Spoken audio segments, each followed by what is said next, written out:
There are moments in life no one prepares you for. No one asks to be yelled at. No one hopes for words to be hurled like weapons, cutting through the air, piercing your sense of peace.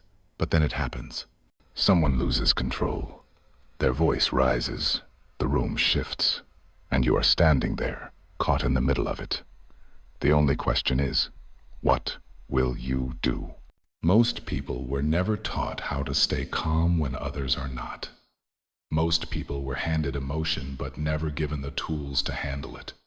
But here is the truth. You are not powerless in that moment. And you do not have to shout just because someone else is shouting. That moment is an invitation. It is a test of presence. It is your chance to rise, not with volume, but with wisdom. Not with reaction, but with intention. In this section, I will walk you through 3 essential strategies. These are not tricks or tactics. These are choices. Choices that shift energy. Choices that restore control.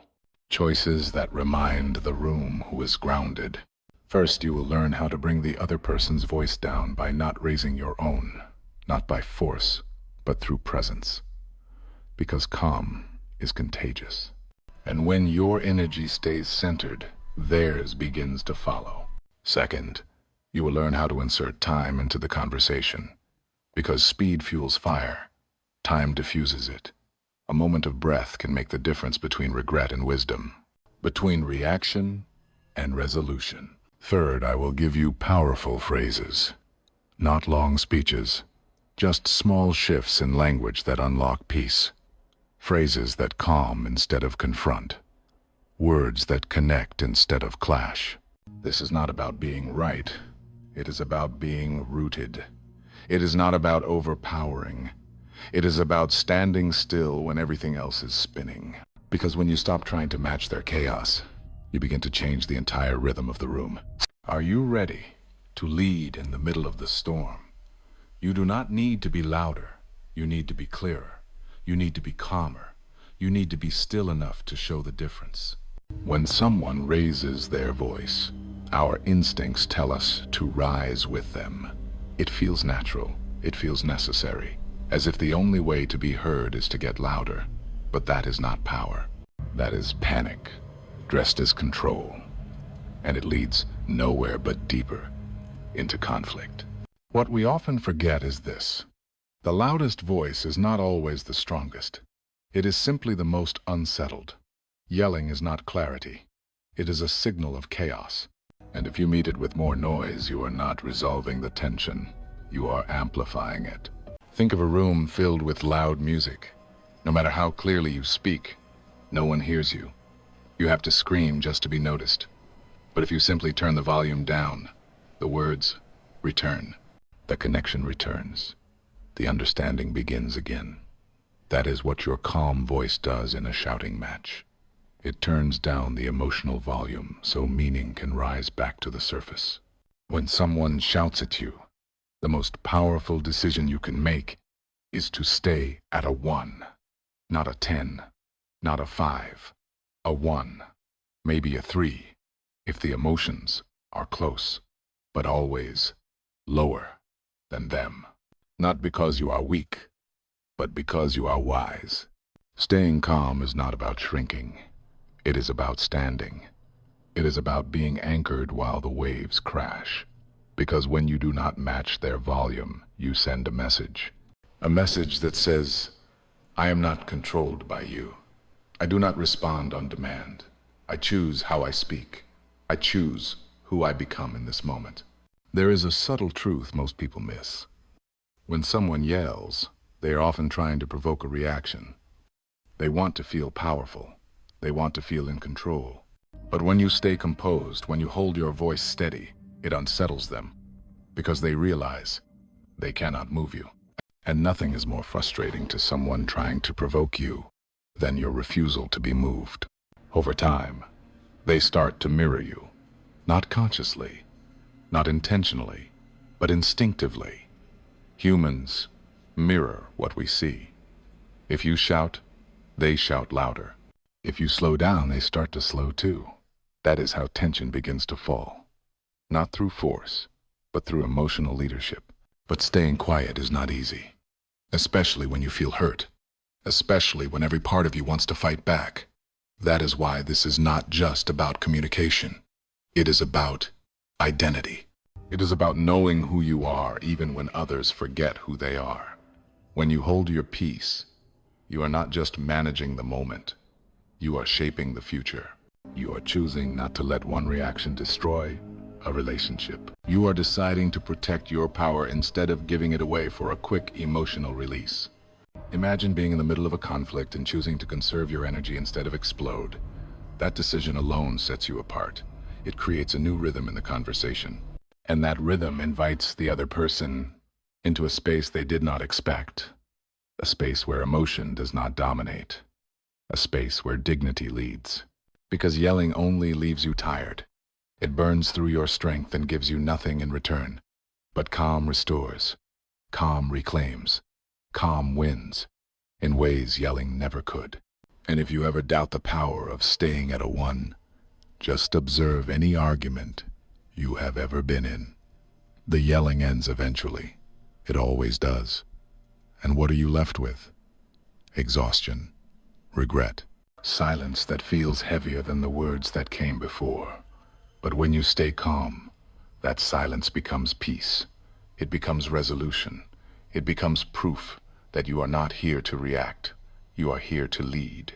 So the next time someone raises their voice, do not meet them there. Stay low. Stay centered. Let them rise alone. Because the higher they climb in volume, the more exposed they become. And the quieter you remain, the more grounded you become. That is emotional leadership. And emotional leadership is not about commanding others. It is about commanding yourself. The strongest person in the room is rarely the one who speaks loudest. It is the one who does not need to. Now imagine if every room you walked into carried that energy. Imagine if your presence alone brought down the tension. That is not a dream. That is a discipline. And like all disciplines, it starts with a choice. A decision to hold your voice steady even when everything around you is shaking. If this resonates with you, then you are already further along than you think. Keep practicing it. Keep choosing it. And if you want help mastering this level of inner clarity, I invite you to keep learning with us. Every episode, every lesson, every word is designed to help you speak not just louder, but wiser. The next conversation you have could be the one that changes everything. You just have to decide who you want to be when the noise begins. The volume is only part of the story. What escalates a shouting match is not just how loud people get, but how fast everything moves. Words are thrown before they are weighed. Emotions explode before they are understood. And the space between stimulus and response becomes so thin there is no room left for wisdom to walk in. If you want to bring the temperature down, you have to bring time back into the room. Because time is the great regulator. Time gives your mind a chance to lead before your emotions take over. Time helps you respond instead of react. Think about how many times you have read a message or email that made your blood boil, but then you read it again the next day and it does not even hit the same way. The difference is not in the message. It is in the time. Time filtered your emotions. Time gave you clarity. Time showed you that not everything deserves your immediate reaction. So how do you bring time into a conversation that is already spinning fast and loud? You start with your breath, not your words. Your breath is the pause that resets your internal system. It is the reset button that puts your logical brain back in control. Because when you are triggered, your brain shifts into survival. You are not thinking. You are protecting. You are defending. You are reacting. But the breath creates a pause. And that pause creates power. Let your breath be the first word you say. Take a slow breath before your next sentence, not just to calm yourself, but to calm the space, because silence has a sound. And in the middle of chaos, silence becomes a signal that something different is about to happen, a signal that you are not playing by the rules of conflict, you are playing by the rules of clarity. And the more you slow down your pace, the more authority your words carry. Fast talking often feels like grasping, like you are trying to catch up to control. But slow words feel different. They feel owned. They feel grounded. They feel chosen. Try saying the same sentence two different ways. One fast, one slow. The words are the same, but one feels like fear. The other feels like leadership. People do not just listen to your words. They listen to your pace. They listen to your presence. When you slow your words, you slow the moment.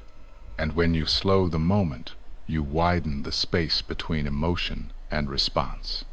That is where self-control lives. That is where your influence begins. And there is something else that happens when you pause. The other person starts to hear themselves. When everything is fast and loud, no one is really listening.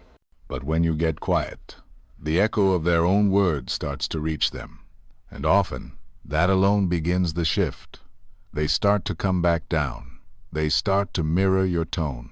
Not because you told them to, but because you showed them how. This is what it means to lead with emotional clarity.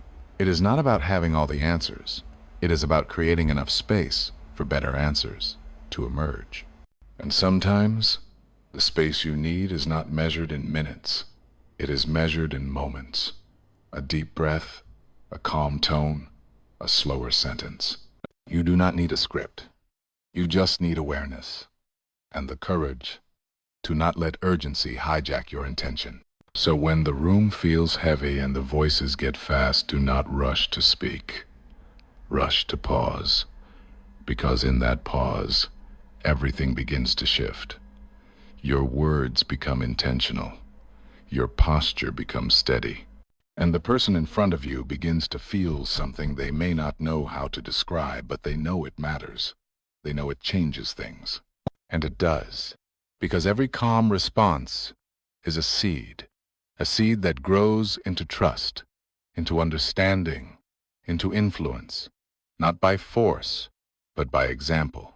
When you bring time into a heated moment, you are not avoiding the issue. You are choosing to face it with wisdom. You are not stepping back. You are stepping up, not with reaction, but with restraint. The power is not in saying more.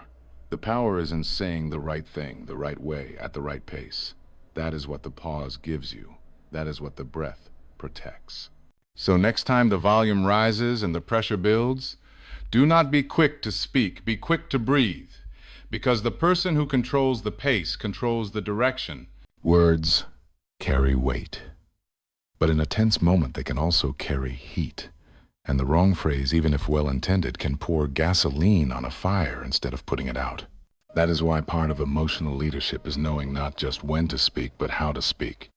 Not just what to say, but how to shape it.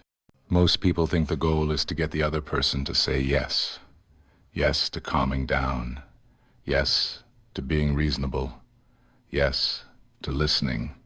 But in moments of emotional escalation, people do not want to say yes. Yes feels like surrender. Yes feels like giving in. And no one wants to feel like they lost control. Here is the shift. Instead of chasing a yes, invite a no. It sounds counterintuitive, but it is one of the most effective techniques in high-stakes communication. Not because it tricks people, but because it gives them dignity. Saying no feels like keeping control. And when someone feels in control, they stop fighting for it. So how do you do that? You flip the question. You frame it in a way that invites a no. That no becomes the door to a calmer conversation. Instead of asking, "Can you calm down? Try this. Are you against us talking at a normal tone?"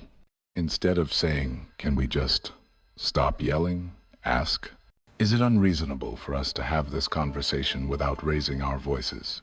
Instead of demanding calm down now, say, "Are you opposed to having this talk in a more respectful tone?" You are not telling them what to do. You are inviting them into a choice that feels safe. And in doing that, you shift the entire dynamic. Because people are far more likely to say no to something that sounds unreasonable than to say yes to something they feel forced into. These types of questions do not just lower resistance. They open the door to reason. And once reason enters the room, everything begins to change. But this technique only works when it is paired with what you have already learned. Your voice must stay calm. Your pace must stay slow. The breath must come before the words.